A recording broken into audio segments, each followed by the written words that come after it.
ஒரு பங்கை வந்து இன்ட்ரின்சிக் வேல்யூல வாங்கு, இல்லாட்டி இன்ட்ரின்சிக் வேல்யூலேருந்து மார்ஜின் ஆஃப் சேஃப்டி கிடைக்கும் போது வாங்கு, இல்லைன்னா அதனுடைய வளர்ச்சியை பொறுத்து ஒரு குறிப்பிட்ட இன்ட்ரின்சிக் வேல்யூ கால்குலேட் பண்ணி அதுல இருந்து மார்ஜின் ஆஃப் சேஃப்டில வாங்கு, இப்படிலாம் சொல்றியே, ஆனா எப்போ ஒரு பங்கை விற்கிறதுன்னு சொல்லவே இல்லையே அப்படின்னு பல நண்பர்கள் கேட்கறாங்க. அவங்களுக்காக இந்த காணொலி. வணக்கம், இது அபிஷ் சேனல். காணொலிக்கு போறதுக்கு முன்னாடி ஒரு விஷயம், நம்மளுடைய சேனல்ல மெம்பர்ஷிப் ஒன்று இருக்கு. இதுல நீங்க இணைஞ்சுக்கணும் அப்படின்னு சொன்னா ஜாயின் அப்படிங்கிற அந்த பட்டனை கிளிக் பண்ணி உங்களுடைய டீடைல்ஸ் கொடுத்தீங்க அப்படின்னு சொன்னா மாசம் உங்களுடைய கணக்குல இருந்து 29 ரூபாய் எடுக்கப்படும். எந்த மாதம் நீங்க கேன்சல் பண்ணிக்கலாம், எப்ப வேணாலும் கேன்சல் பண்ணிக்கலாம். ஒரு பங்கை நம்ம வாங்கும் போதே நம்மளுடைய எதிர்பார்ப்பு என்ன, நம்மளுடைய அந்த பங்கை குறித்த வளர்ச்சி கதை என்ன அப்படிங்கிறது முடிவாகுது. அதனாலதான் என்னுடைய போர்ட்போலியோலே பாத்தீங்க அப்படின்னு சொன்னா 3 வகையாக நான் பங்குகளை வாங்குறேன். For profit, study, growth. ஏன் இந்த வகையை 3 வகையை வாங்குறேன் அப்படின்னு பாத்தீங்கன்னா, ஏன் வாங்குறேன் அப்படிங்கறத விட எப்ப வாங்குறேன் அப்படிங்கறத தாண்டி எப்ப விற்பேங்கிறதுல ஒரு தெளிவோட தான் அந்த பங்குகளை நான் வாங்குறேன். ஃபார் ப்ராஃபிட் அப்படிங்கிறதுலேயே அதற்கான பதில் இருக்கு இல்லையா, நம்ம வந்துட்டு அதை லாபம் பார்ப்பதற்காக மட்டுமே வாங்குறேன். அதுல என்ன மாதிரியான பங்குகள் வரும் அப்படிங்கிறது நம்மளுடைய காணொலியில் இருக்கு. அந்த காணொலி 2 பகுதிகளாக இருக்குது. என்னுடைய பங்குகளை நான் ஏன் வாங்கினேங்கிறது, அதற்கான இணைப்பு சுட்டிகள் வந்து நான் மேலே தரேன். அதை கிளிக் பண்ணி பார்த்துட்டு அதுக்கப்புறமா இங்கே வாங்க. இப்போ ஃபார் ப்ராஃபிட் அப்படிங்கிறது தெளிவாக அதை ஒரு குறிப்பிட்ட லாபத்துக்காக தான் நான் வாங்குறேன். ஆனால் லாபம் அப்படிங்கிறது நம்பர்ல இல்லை, பர்சன்டேஜில் இருக்கு. அதையும் தாண்டி அதை நான் எங்கே வாங்குறேன் அப்படிங்கிறதுல இருக்கு. இதுல பெரும்பாலான நிறுவனங்கள் எப்படி இருக்கும் அப்படின்னு பார்த்தீங்கன்னா, வளர்ச்சி பெரிதாக இல்லாத நிறுவனங்கள், இல்லைன்னா சைக்கிளிக்கான நிறுவனங்கள். வளர்ச்சி இல்லாத நிறுவனங்கள் அப்படின்னா என்ன அப்படின்னு பார்த்தீங்கன்னா, அந்த நிறுவனம் வந்து இருக்கும், ஓரளவுக்கு 1-2% growth இருந்துட்டு இருக்கும். சேல்ஸ் பெரும்பாலும் கூடினால் அதனுடைய growth எப்பயாச்சும் கூடும். ஆனால் அந்த மாதிரி நிறுவனங்கள் சில காரணங்களுக்காக இன்ட்ரின்சிக் வேல்யூவோட ரொம்ப அதிகமான மார்ஜின் ஆஃப் சேஃப்டியில் கிடைக்கும். எடுத்துக்காட்டுக்கு பார்த்தீங்கன்னா, டிபி கார்ப் அப்படிங்கிற ஒரு நிறுவனம், news publishing company, Dainik Bhaskar அப்படிம்பாங்க. அது எனக்கு மிக மிக அடிமாட்டு விலைக்கு கிடைத்தது. அடிமாட்டு விலைனா என்னன்னா 3-5 P, அதாவது அந்த நிறுவனத்தினுடைய தற்போதைய எர்னிங்ஸே வந்துட்டு அடி வாங்கின எர்னிங்ஸே அதிலிருந்து பார்த்தால் கூட மிக மிக மிக மலிவான பீல கிடைச்சது. அப்போ நான் வாங்கிட்டேன். ஆனால் அந்த நிறுவனத்துக்கு வளர்ச்சி அப்படிங்கிறது இருக்குமா, அந்த துறைக்கே வளர்ச்சி அப்படிங்கிறது இருக்குமா அப்படின்னா நமக்கு தெரியாது. ஏன்னா ஒரு நியூஸ் பேப்பர் பப்ளிஷிங் கம்பெனி ஏற்கனவே நியூஸ் பேப்பர் வாங்குறது குறைஞ்சிட்டு வருது, எல்லாமே டிஜிட்டலாக மாறிட்டு வருது, எல்லாருமே நியூஸை ஃப்ரீயாக பார்க்க வந்து விரும்பும் பொழுது அவங்களுடைய ஒரே ஒரு வருமானம் எப்படி ஆகுது அப்படின்னு பார்த்தீங்கன்னா, இப்போ உள்ளதில் நியூஸ் பேப்பர் விற்றா அதுலேருந்து காசு வரும், அதை தாண்டி விளம்பரத்தில் காசு வரும் அப்படிங்கிறது போய் வெறும் வந்து ஆன்லைனில் மட்டும் அந்த நியூஸை போட்டு அதுலேருந்து விளம்பரத்துக்கு மட்டுமே அவங்க வந்து வருமானம் ஈட்டு மாதிரி ஆகும்போது, அந்த மாதிரி நிறுவனங்கள் நான் எப்போ வாங்குறேன் அப்படின்னு பார்த்தீங்கன்னா, மிக மிக மிக குறைந்த விலையில் நான் வாங்கிட்டு எப்போ விற்பேன் அப்படின்னா, அந்த நிறுவனங்கள் பெரும்பாலும் வளர்ச்சி அப்படிங்கிறதே இல்லாமல் இருக்கும். ஆனால் அது ஏற்கனவே ரொம்ப குறைந்த விலையில் கிடைச்சிருக்கு அப்படிங்கிறத இன்வெஸ்டர்ஸ் ரியலைஸ் பண்ணும்போது என்ன ஆகும் அப்படின்னு பார்த்தீங்கன்னா, அதனுடைய விலை மட்டும் கூடும், PE ரேஷியோ கூடும், ஆனால் அதனுடைய ஏர்னிங்ஸ் கூடவே கூடாது. எடுத்துக்காட்டுக்கு அந்த நிறுவனம் வந்துட்டு 15 ரூபாய் EPS இருக்கலாம், அது வந்து ஒரு சராசரியாக இருக்குங்கும் போது அது 5 Pயில் கிடைக்குன்னு வச்சிங்களேன், உங்களுக்கு 75 ரூபாய்க்கு கிடைக்கும். ஆனால் அந்த EPS ஆண்டுக்கும் கூடவே கூடாமல் 15, 18, 16, 17, 15லேயே வந்து ஆடிக்கிட்டு இருக்கும் போதும் பரவாயில்லையே, இந்த நிறுவனம் வந்து ரொம்ப கம்மியான பீல கிடைக்குன்னு சொல்லி வாங்க வாங்க வாங்க என்ன ஆகும் பார்த்தீங்கன்னா, அதனுடைய PE ரேஷியோ மட்டும் 20 பக்கம் போயிடும். இப்போ நம்ம வாங்கின PE ரேஷியோ என்ன அப்படின்னு பார்த்தீங்கன்னா 10ன்னு வச்சிங்களேன், 15 ரூபாய்னா ஒரு 150 ரூபாய்க்கு வாங்கியிருப்போம். அது 20 PE ரேஷியோ ஆகும்போது என்ன ஆகும், அப்படியே 2 மடங்காகிடும். 150க்கு வாங்கினது 300 ரூபாய்க்கு போயிடும். ஆனால் அதனுடைய EPS வந்து வளர்ந்துருக்காது. ஏன் அப்படி வாங்கியிருப்பாங்கன்னு பார்த்தீங்கன்னா, ஓகே கம்மி ரேஷியோவில் வந்திருக்கு, கம்மி EPSல கிடைக்குதுன்னு சொல்லியே வாங்கி மேலே போயிருக்கும். வளர்ச்சியே இல்லாத போது எய்தர் அந்த நிறுவனம் வந்துட்டு சராசரியாக EPS வந்து இதோட கூட இருக்கும் அப்படிங்கிற நம்ம நம்பிக்கை இருக்கணும். 15 EPSக்கு நம்ம வாங்கியிருக்கோம் அப்படின்னு சொன்னால் அதனுடைய சராசரி அது ஏதோ ஒரு காரணத்தினால அப்படி இறங்கியிருக்கு, அதனுடைய சராசரி EPS வந்து 30-35ன்னா ஓகே, அதற்கு நம்ம போகுங்கிற நம்பிக்கை நமக்கு வேணும். அது 2வது கேஸ், அது இன்னும் விளக்கமாக நான் சொல்கிறேன். பட் இந்த நிறுவனம் வந்துட்டு EPS இவ்வளோ கூடும் அப்படிங்கிற நம்பிக்கை இருந்தால் நம்ம வச்சிருக்கலாம். அப்படி இல்லாமல் அதனுடைய சராசரி EPSே 15 தான், அதுக்கே வந்து 15-20 PE போயிடுச்சுன்னு வச்சிங்களேன், அதுக்கு என்னை கேட்டால் கூடுதலான விலை. நான் வாங்கினதே ஒரு 100% லாபத்துக்காக தான். அதுவே அது அட்டைன் ஆயிடுச்சு அப்படின்னு சொன்னால் அதற்கு மேலே அது வளர்ந்தாலும் வரலைன்னாலும் என்ன காரணத்தினாலும் அது விலை மேலே போகும். அதை நம்ம வந்துட்டு முடிவே செய்ய முடியாது சந்தையை. ஸோ என்னுடைய எதிர்பார்ப்பு அதுலேருந்து 100%. அதே நேரத்தில் அதனுடைய EPSும் வளரப்போவதில்லை. PE ரேஷியோ 20-25 ரீச் பண்ணிடுச்சுன்னா தாராளமாக விற்றுருவேன். அதற்குனால தான் அது வந்து ஃபார் ப்ராஃபிட் அப்படின்னு பேர் வச்சுருக்கோம். ஸோ அந்த மாதிரி வளர்ச்சி இல்லாத துறையில் இருக்கக்கூடிய வளர்ச்சி இல்லாத நிறுவனங்கள் மிக குறைந்த விலையில் நல்ல மார்ஜின் ஆஃப் சேஃப்டியில் கிடைக்குதுன்னா, நான் எதிர்பார்த்ததுலேருந்து என்னுடைய இன்ட்ரின்சிக் வேல்யூ டச் பண்ணிட்டாலே அது வந்து ஒரு ரெட் அலர்ட். ஓகே, இப்போ நீ வித்துறணும் அப்படின்னு சொல்லி. எடுத்துக்காட்டுக்கு அதனுடைய இன்ட்ரின்சிக் வேல்யூ நான் 150ன்னு வந்து கணக்கு பண்ணுறேன், அது 75 ரூபாய்க்கு எனக்கு கிடைக்குது, இல்லை 80 ரூபாய்க்கு கிடைக்குது அப்படின்னா 150 போனாலே நான் ஷேர் ஆகிடுவேன். நம்மளுடைய இன்ட்ரின்சிக் வேல்யூக்கு வந்துருச்சு, அதற்கு மேலே அதற்கான ஒர்த் இருக்குமான்னு தெரியாது, அதனுடைய வளர்ச்சி இருக்காலும் அது ரொம்ப டெம்பரரியாக இருக்கும். அப்படிங்கும்போது 150லேருந்தே நான் பார்க்க ஆரம்பிப்பேன். 150 200லாம் போயிடுச்சுன்னா கண்டிப்பாக வித்துட்டு நான் வெளியே வந்துடுவேன். சம்டைம்ஸ் அது 300 ரூபாய் கூட போகும். ஆனால் அதை பற்றி நான் கவலைப்பட மாட்டேன். ஏன்னா அது வந்து நிலையானதான் நமக்கு தெரியாது. நமக்கு தேவை நம்மளுடைய ப்ராஃபிட் கிடச்சிருச்சா கட் பண்ணிட்டு வெளியே வந்துக்கிட்டே இருக்கணும். இது முதல் வகை.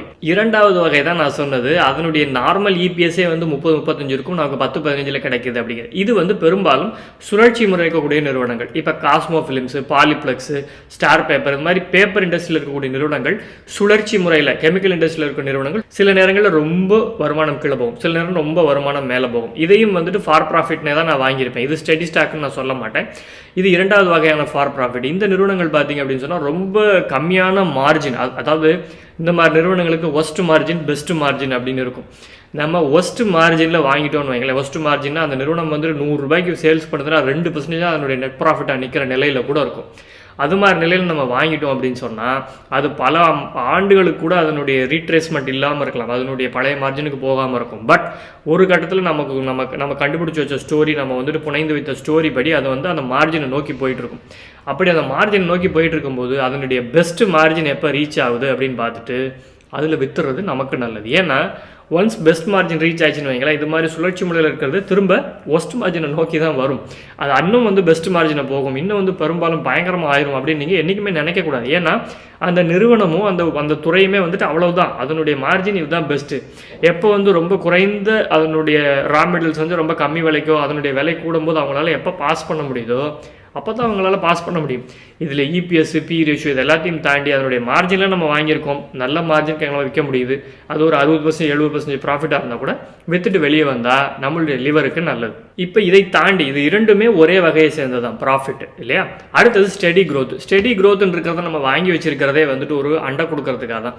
அதனால் அந்த நிறுவனங்களில் பெரிய அளவில் ஏதாவது பெரிய பிரச்சனை நடந்து நிறுவனமே மோசமாக போகுது அப்படிங்கிற நிலை வந்தால் மட்டும்தான் அதை விற்கிறது. ஏன்னா நிஃப்டி பீஸ் நான் வாங்கி வச்சிருக்கேன்னு வச்சுங்களேன், அதை காண்டாண்டுக்குமே நான் விற்க மாட்டேன். தேவைப்பட்டால் ஒரு லாபத்தை வெளியே எடுத்துக்கணும் அப்படின்னு நினச்சா வேணால் விற்கலாமே தவிர அதை ஒரு வெல்த் கிரியேட்டராக வச்சுட்டு இருக்கும்போது அதுவே வந்து நம்மளுடைய போர்ட்ஃபோலியோ தாங்கி பிடிக்கிற ஒரு நிறுவனமாக இல்லை நாம் தாங்கி பிடிக்கக்கூடிய ஒரு இண்டெக்ஸாக இருக்கும்போது அதை நம்ம விற்கிறது அப்படிங்கிறதே ஒரு தேவையில்லாத விஷயம். நமக்கு லாபம் பார்க்கணும், வேறு ஏதாவது தேவை இருந்தால் மட்டுமே அதை விற்கலாம். தங்கமாக இருக்கட்டும், இல்லாட்டி நிஃப்டி பீஸாக இருக்கட்டும், வேறு ஏதாவது ரொம்ப ரொம்ப சாலிடான இருக்கக்கூடிய ஒரு இண்டெக்ஸில் நம்ம வாங்கியிருக்கா இருக்கட்டும், ஹெச்டிஎஃப்சி பேங்க், ஐடிசி, இது மாதிரி நிறுவனங்கள் வந்து நம்மளுடைய போர்ட்ஃபோலியோ தாங்கி பிடிக்கக்கூடிய நிறுவனங்களாக இருக்கிறத என்றைக்குமே விற்கிறது அப்படிங்கிறது ஒரு பெரிய விஷயமே இல்லை. அது அப்படியே நம்ம வச்சுக்கிறது தான். அன்லெஸ் வேர்ஸ்ட் ஏதாவது அடிபட்டு அந்த நிறுவனமே பயங்கரமான ஒரு முதலீடு ஏதாவது ஒரு மோசடியில் வந்துட்டு சிக்கியிருக்கு, பெரிய பிரச்சனை வந்திருக்கு அப்படிங்கும் போது மட்டும்தான் அதை நான் வைப்பேன். மூன்றாவது மிக முக்கியமானது ஃபார் க்ரோத். க்ரோத் ஸ்டாக்ஸை நம்ம எப்போ வாங்குகிறோம் அப்படிங்கிறத ரொம்ப ரொம்ப ரொம்ப முக்கியமான ஒரு விஷயம். இப்போ ஒரு நல்ல நிறுவனமாக இருக்கக்கூடிய ஒரு க்ரோத் ஸ்டாக் வந்து நமக்கு ரொம்ப நல்ல பி ரேஷியோவில் கிடைக்கிறது அப்படிங்கிறது ரொம்ப அரிதான விஷயம். 2020 கொரோனா மாதிரியோ 2008 நடந்த அந்த மிகப்பெரிய ஒரு வீழ்ச்சி மாதிரியோ நேரங்களில் தான் அந்த மாதிரி பங்குகள் நல்ல பி ரேஷியோவில் நல்ல இன்ட்ரின்சிக் வேல்யூ நம்மளுடைய மார்ஜின் ஆஃப் சேஃப்டிலே கிடைக்கும். நம்ம கால்குலேட் பண்ணுற இன்ட்ரின்சிக் வேல்யூலேருந்து பெரும்பாலும் அது மேலே தான் நமக்கு கிடைக்கும். ஒருவேளை அதுலேருந்து ஒரு 10-20% மார்ஜின் ஆஃப் சேஃப்டியில் கிடைத்தால் கூட அந்த நிறுவனத்தினுடைய ஃபியூச்சர் மேலே நமக்கு நல்ல நம்பிக்கை இருந்தால் அந்த விலைக்கு வாங்கின பிறகு அதை விற்காமல் இருப்பது மிக மிக நல்லது. அது ஒரு கட்டத்துக்கு மேலே ஸ்டெடி க்ரோவராக மாறும். பட் அந்த மாதிரி ஒரு விலையில் நம்ம வாங்கிட்டோம் அப்படின்னு சொன்னால் என்ன ஆகும் அப்படின்னு பார்த்தீங்கன்னா 2-3 ஆண்டுகள்லேயே கூட அது 2-3 மடங்கு உங்களுக்கு கொடுத்துரும். ஓகே, எனக்கு தான் 2-3 மடங்கு கொடுத்துருச்சு அப்படின்னு நம்ம விற்றுட்டோம் அப்படின்னு சொன்னால் என்ன ஆகும்னா அது 3 ஆண்டுக்கு ஒரு முறை கண்டிப்பாக 2 மடங்கு வளருங்கிற நம்பிக்கை இருக்கிறதுனால தான் நம்ம அதை வாங்கியிருக்கோம். 3 ஆண்டு 5 ஆண்டுக்கு ஒரு முறை 2 மடங்கு வளர்ந்துட்டே இருக்குன்னா நீங்கள் ஒரு 2 லட்சம் ரூபாய் போட்டிருக்கீங்க அப்படின்னா அது 3 ஆண்டுகளில் 4 லட்சம், 6 ஆண்டுகளில் 8 லட்சம், 12 ஆண்டுகளில் 16 லட்சம். ஆனால் நீங்கள் வந்துட்டு 3-4 லட்சத்துலேயே இல்லை 5 லட்சத்துலேயே விற்று வாங்கிட்டீங்க அப்படின்னு சொன்னால் அதே மாதிரி ஒரு நல்ல வாய்ப்பு கிடைக்குமா அப்படின்னு நமக்கு தெரியாது. அதனால் ஒரு நல்ல பங்கு நல்ல விலையில் கிடைச்சிருக்கு, நல்ல க்ரோத் இருக்கக்கூடிய பொட்டன்ஷியல் இருக்கக்கூடிய பங்குன்னா அது நம்மளுடைய ஒரு 10-15 வருஷத்துக்கு கூட நம்மளால் அதனுடைய வளர்ச்சி இருக்கும்னு நம்மளால் தீர்மானிக்க முடிஞ்சு அதை விற்காமல் இருக்கிறது நல்லது. அதே நேரத்தில் இந்த மாதிரி க்ரோத்துக்காக வாங்கியிருக்கிற ஸ்டாக்ஸையே நம்ம வாங்கினதே வந்துட்டு மார்ஜின் ஆஃப் சேஃப்டியே இல்லை, ஒரு 50p 60pயில் வாங்கியிருக்கோம் அப்படின்னு சொன்னால் அது மேலே ஏதோ ஒரு நம்பிக்கையில் நம்ம வாங்கியிருக்கோம். எய்தர் அதனுடைய க்ரோத் மேலே போய் அந்த பி ரேஷியோ கீழே வரணும். வந்தால் எடுத்துக்காட்டுக்கு அதனுடைய இபிஎஸ் வந்து 100, நம்ம வாங்கின பி ரேஷியோ 50ன்னு வச்சிங்களேன், அப்படின்னா 5000ல் வாங்கியிருப்போம். அது 2000 வாங்கியும் அந்த விலை வந்துட்டு நகராமல் இருந்தால் அதனுடைய பி ரேஷியோ என்ன ஆகும்? 25க்கு பாதியாக வந்துடும். இல்லாட்டி கொஞ்சம் கொஞ்சம் மற்றும் வளருது அப்படின்னு சொன்னால் அது அப்படியே ஒரு 50 52 அந்த ரேஞ்சில் இருக்கும். ஆனால் நம்ம வாங்கின பிறகு இபிஎஸும் பெருசாக ஏறலை, ஆனால் பி ரேஷியோ மட்டும் கண்டபடி மேலே போகுதுன்னா அது நமக்கான ஒரு எச்சரிக்கை இருக்க வேண்டிய நேரம். ஏன்னா நம்ம வாங்கின விலையே ரொம்ப கூட, அதை தாண்டி அதோடைய பி ரேஷியோ மேலே போய் விலையை எங்கேயோ கூட்டிகிட்டு போயிடுச்சுன்னா அதுக்கு கீழே வரதை தவிர மேலே போகிறதுக்கான வாய்ப்புகளே மிக மிக கம்மி. அதனால் அந்த மாதிரி நேரத்தில் நம்ம அதை விற்றுட்டு அது நல்ல விலைக்கு கிடைக்கும் போது வாங்கலாம் அப்படின்னு நினைக்கிறதுல எந்த விதமான தப்பும் இல்லை. ஏன்னா ஒரு நல்ல நிறுவனத்தை வாங்கிட்டேன், அது என்ன விலையானாலும் வாங்குவேன் அப்படின்னு நினைக்கிறது மிக மிக தப்பு. நல்ல நிறுவனத்தை நல்ல நிலைக்கு வாங்கிட்டோம்னா நீண்ட காலத்துக்கு வச்சுக்கலாம். ஆனால் நல்ல நிறுவனத்தையும் ரொம்ப அதிகமான விலையில் வாங்கிட்டோம்னா குறிப்பிட்ட ஒரு லாபத்தில் விற்றுட்டு வெளியே வந்துடுறது நல்லது. குறிப்பிட்ட லாபம்னா என்ன, ஒரு வேலை 50% 60% மேலே போகுது, அதுவே அதனுடைய பி ரேஷியோ வந்துட்டு 60 70 100 போயிடுச்சுன்னா அதற்கு மேலே அந்த நிறுவனத்தில் பொட்டன்ஷியல் எவ்வளவு இருந்தாலும் வளர முடியுமா, அங்கேருந்து கீழே வரதுக்கான வாய்ப்புகள் தான் அதிகமாக இருக்குது. அப்படிங்கும்போது வித்துறது நல்லது. இப்போது எப்போ ஒரு பங்கை விற்கிறது அப்படிங்கிறது 3 வகைகளில் பார்த்தோம். இதை தாண்டி நீங்கள் வேறு மாதிரியான ஒரு ஸ்டாக் இருக்குது, என்கிட்ட இந்த மாதிரி ஒரு வெரைட்டி இருக்குது அப்படின்னு சொன்னால் அதை கமெண்ட்டில் சொல்லுங்கள். அதை என்ன மாதிரியான வாங்கி விற்கலாம் அப்படிங்கிறத நம்ம அனலைஸ் பண்ணி பார்ப்போம். நன்றி, வணக்கம்.